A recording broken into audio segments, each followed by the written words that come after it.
happened to me. Pamangkin ko rin si Ramona. Kailangan narunong ko sa mga okasyon na ganito.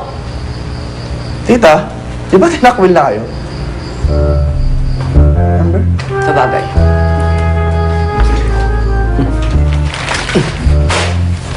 So, talagang tinuloy pa rin nila ang engagement eh. So, okay ka lang? Ako? Oo naman. Bakit naman ako hindi magiging okay eh? Matagal kami wala ni Miggy, di ba? Tsaka isa pa, hindi ko naman siya girlfriend. Eh sila naman talaga ni Kuya ang dapat para sa isa't isa. So, bakit naman ako maapektuhan na na-engage sila, di ba, tita? So, I'm okay. Are you sure you're okay? Yes. Are you sure? Yes, I'm okay. Yeah! Yeah! Hey! Tita, hindi siya okay. Hindi siya okay.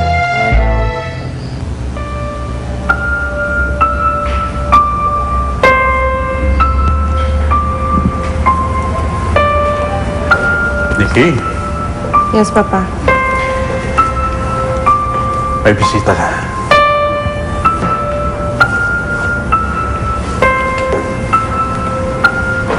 Ramon? See? Hindi ko kailangan ng wheelchair. At sabi ng doktor, ilang weeks lang daw. Kahit ito, hindi ko na kailangan. Alam mo, Nikki, kapracticing ko mabuti to. Kasi sa kasal natin, gusto ko diretsyong-diretso na ako maglakad. And I may not have recovered all of my memory. Pero alam kong talagang mahal kita. Dahil yun lang ang hindi ko nakalimutan.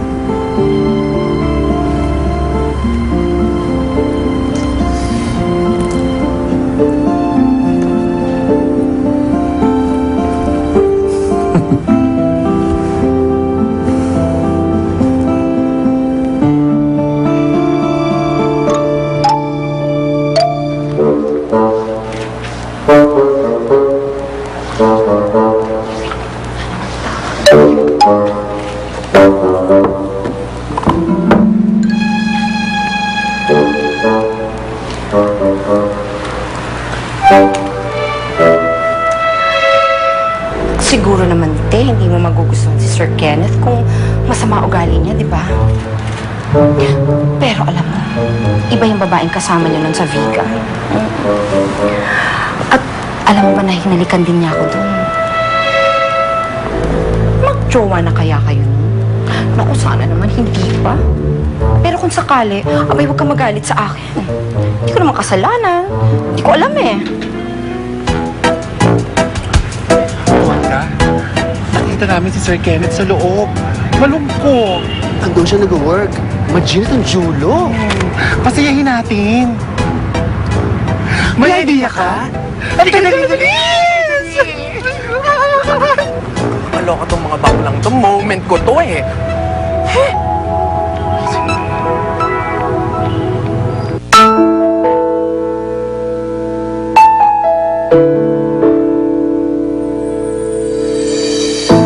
You came along unexpectedly. I was doing fine in my little world. Oh, baby, please don't get me wrong, 'cause I'm not complaining. But you see, you got my mind spinning. That's the only place I